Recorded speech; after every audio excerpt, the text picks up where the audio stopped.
Welcome everyone to the very first episode of Nostalgic Wrestling with the Pro Wrestling Junkie. Nostalgic Wrestling is sponsored by wrestling subscription box service That Wrestling Club. Visit thatwrestlingclub.com to subscribe. Use the promo code POPCULTUREJUNKIE and you will save 10% on your first box. Each episode of Nostalgic Wrestling, we will discuss and review classic and memorable moments in pro wrestling. If you are a longtime fan or maybe you just discovered the wonders of pro wrestling, this program will give you an insight of memorable moments throughout pro wrestling history. On this episode, we will be reviewing the 1991 WWF Royal Rumble pay-per-view. The 1991 WWF Royal Rumble pay-per-view took place in Miami, Florida on January 19, 1991. Now, at this time, America was engaged in Operation Desert Shield, which was later changed to Operation Desert Storm only 2 days before the Rumble event. The pay-per-view was headlined by the main event of then WWF champion, the Ultimate Warrior, defending the title against the now Iraqi sympathizer, Sergeant Slaughter. Now, Sergeant Slaughter had been the real American hero character up to this point. He was even featured as a character in the very popular 80s cartoon, G.I. Joe. However, for storyline purposes, the WWF decided to emulate what America was going through in the Middle East and use that in the show. So they had Slaughter turn on America and name him the #1 contender for the WWF title. Now, Ultimate Warrior had won the WWF title from Hulk Hogan back at WrestleMania 6 less than a year ago, and the Warrior's popularity was still going really strong, even though his matches were still anything but compelling. Now, as we review the show, you can follow along by watching it on the network, or you can also find your own copy of it and watch it with us. So we're going to go over everything you see in the pay-per-view, we'll talk about it, and give my own little 2 cents on everything.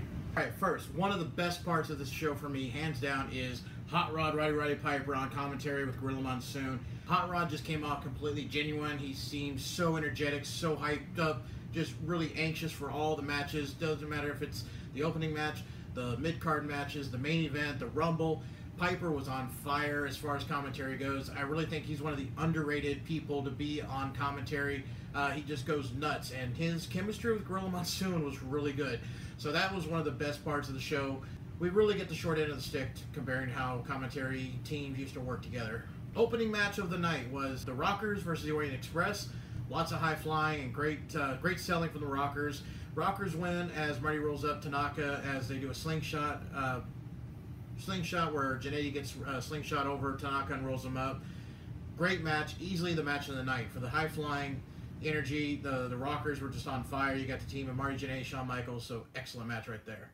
All right, from there we go on to backstage interviews with Randy Macho Man Savage, followed by Sensational Sherry coming out to talk to Mean Gene Okerlund outside in the arena, where she is begging Warrior to grant Randy Savage a title match if he's victorious tonight. One of the weirdest moments of the show, okay? Weirdest moments in wrestling, okay? He basically seduces the Warrior, okay? She unzips his jacket, has her hands on his chest. She's like teasing him and flirting with him. She ends up giving him a little peck on the lips, okay? Kisses him, sort of. Warrior kind of shrugs back, puts 2 fingers on his lips to figure out what it is she did.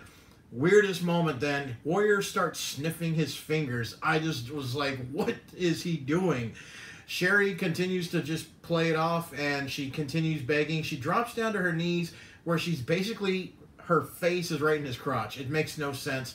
This is supposed to be, you know, GPG era still of WWF. He's looking up at Warrior, begging him, please, please, give Randy a title match. Warrior sniffs his fingers a few more times, starts doing his shaking like crazy, looks straight down at Sherry and just yells, "No!"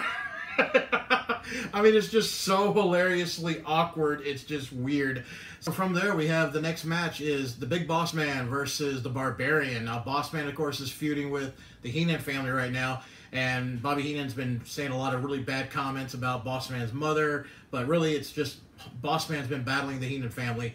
And Boss Man and Barbarian, they go back and forth. Doesn't really have a whole lot of action. I mean, it's just 2 big guys, you know, running into each other. Boss Man ends up winning as Barbarian does a flying body block off the ropes, but ends up getting rolled up by Boss Man, who, you know, able to reverse it. Basically, this was just setting up Boss Man to face Mr. Perfect, who's the only member of the Heenan family that's got a title, but it's going to set up Boss Man against Mr. Perfect at Mania 7 for the Intercontinental title. So, all right, so then we go on to the main event match, actually, okay? WWF title match, Warrior versus Slaughter, okay? We get promos by both men before the match. Slaughter, I gotta say, one of the best parts. Watch the promo from Sergeant Slaughter where he's looking straight at the camera and just goes, "Ultimate puke." I love it. I love it. He's just, "Ultimate puke.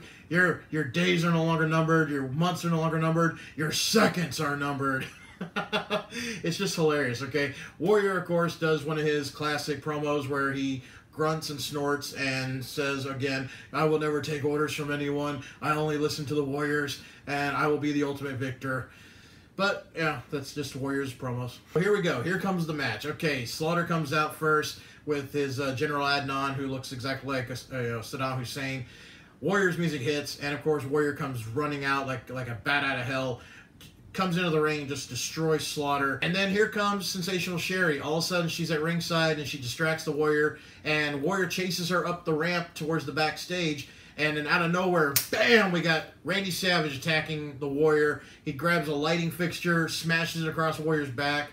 Now, all the while, Sergeant Slaughter has been distracting the referee to not let the ref see that Warrior's being attacked by Savage. And of course, Warrior should take a count-out victory here, okay? He's all the way back at the entrance where the curtain is. He should easily just stay out there for the 10 count. Unfortunately, Slaughter keeps interrupting the 10 count, so the ref does not count him out. And at the same time, Warrior starts stumbling back to the ring. It does take a long time, though. I thought surely you could get to the ring faster, but you just got jumped and attacked and hit with stuff. Then you need to take the count out, okay? This should have just gone to a count out victory, or should have happened next to the ring, should have happened closer by where Slaughter could just grab Warrior, toss him in the ring, and pin him.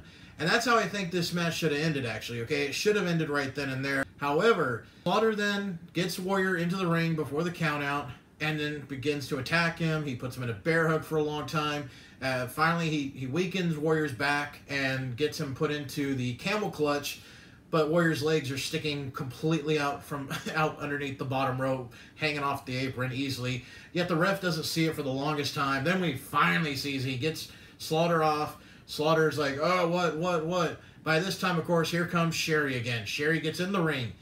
Warrior gorilla press slams Sherry over the top rope onto Savage, who's showed up now.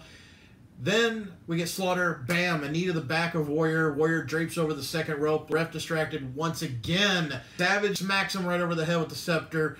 Slaughter pins him, 1, 2, 3. Warrior kind of rolls around for a little bit. Doesn't really do a good job of selling because he just rolls around for a little bit, gets up, and just runs back to this backstage. It's crazy. Slaughter is declared the champion. Warrior is nowhere to be seen. Just wants to go get his hands on Randy Savage and Sherry. Our fourth match of the night is the Mountie, debuting against Koko Ware. Okay, of course, former Rougeau brother debuts as the Mountie. This match, of course, was nothing special. It was a typical squash match. Mountie gets the pinfall using basically a version of the Bossman Slam. It ends within 8 minutes, so nothing real wild to remember. All right, then our semi-main event, I would say, because this is the last match before the actual Rumble. It is a tag team match of Ted DiBiase, the $1 Million Man, and his manservant Virgil against the Rhodes family of Dusty Rhodes and Dustin Rhodes. And in case you're not familiar with who Dustin Rhodes is, he is currently Gold Dust on WWF. Of course, Ted DiBiase and Dusty Rhodes have been feuding, way back since SummerSlam 1990, and they decided to settle it with a tag team match. DiBiase gets his manservant Virgil to be his tag team partner. Of course, Virgil is being humiliated and treated poorly the entire time as DiBiase's servant, and that's the importance of this match. During the match, Virgil accidentally clotheslines DiBiase when he goes to attack Dustin, which upsets DiBiase. Of course, DiBiase attacks Virgil, throws him out of the ring, and Dusty gets DiBiase in a corner, goes for a corner splash, but misses, and then Dusty Rhodes gets rolled up by DiBiase, 1, 2, 3. Now, I think, honestly, DiBiase should have gotten pinned, or somehow, okay? I think Dusty and Dustin Rhodes should have gotten the win there when the miscommunication between Virgil and DiBiase happened. I think after Virgil got tossed out, I think that's when either Dusty or Dustin should have put a finisher or rolled up DiBiase and gotten the win, and that would have added more heat, I think, to DiBiase being upset about losing the match, not just being hit by Virgil. So after the Rhodes family leaves, DiBiase gets on the microphone and starts humiliating Virgil some more and demands he grabs the $1 million title belt, brings it in, and puts it around his waist. Until the audience is already, chanting for him, don't do it, don't do it. Virgil does pick up the title belt, gets in the ring, and that's when DiBiase turns, looks out to the audience, and that's when, bam, Virgil cracks him behind the back of the head and lays out DiBiase. Virgil spits on the title belt and throws it down onto DiBiase. Audience goes nuts. The arena goes wild. They're so happy for Virgil finally standing up for himself. And now brings us to the Rumble match. And sadly, nothing happens.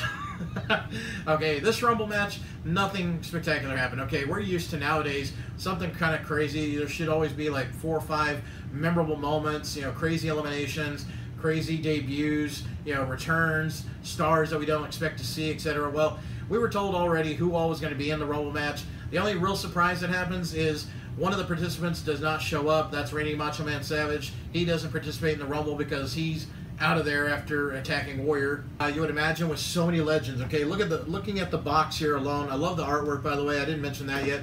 I love these VHS box sets. If you can come across them, they're amazing. I love the original artwork that they have on here. And on the back here, it even says all the participants that are in the Rumble match itself. Listen to the legends and Hall of Famers that are in here. Hulk Hogan, Rick the Model Martel, Texas Tornado, Earthquake, Legion of Doom, Bret the Hitman Hart, Dino Bravo, Jimmy Snuka, Tugboat, Tito Santana, Mr. Perfect, the Bushwhackers, Shane Douglas, Davey Boy Smith, Jake the Snake Roberts. I mean, it goes on and it goes on. So many legends and Hall of Famers, future Hall of Famers, of course.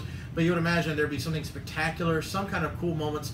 But you know what? That was a different time. That kind of thing didn't happen as far as like oh, look how this guy almost got eliminated, but he found a way to get back in the ring. Or, oh my gosh, there's somebody from a competing company that showed up at the Rumble. That really wasn't the kind of thing that happened back then. This is a different time, different era. The final 3 of the match was Hulk Hogan, Earthquake, and Brian Knobbs of the Nasty Boys. And, so basically it was a 2-on-1, but Hogan, of course, overcame the odds. Okay, what are the odds on that, right? Eliminates both Earthquake and Brian Knobbs, wins the Royal Rumble. Now, of course, this is back whenever winning the Royal Rumble just meant you won the Rumble. It didn't mean you necessarily got anything out of it. You didn't get a title match. You didn't get a guarantee this or whatever. This was just you won the Rumble and you're the winner. However, Hogan was the first man to win 2 Royal Rumble matches, okay? We'd only had a few of them, but he was the first one to win 2 of them, and he won them back-to-back. He was the winner of the 1990 Rumble. So, unfortunately, the Royal Rumble match itself was not that spectacular. It's just a lot of great legends that were in the ring, and sadly, there could have been some really good moments based on, the kind of talent that was in there. But again, Hulk Hogan was the winner, and went on, actually, to be named #1 contender because they wanted to have a real American hero combat Sergeant Slaughter, who had just won the title that night. So of course they announced that Hulk Hogan is going to be the #1 contender and he'll face Sergeant Slaughter for the title at WrestleMania 7. So a couple of other interesting facts that happened in this Rumble match though. We had the shortest time limit set by Bushwhacker Luke. He was in there for a total of 4 seconds. Literally walks in, gets into the ring, gets clotheslined out, and that's it.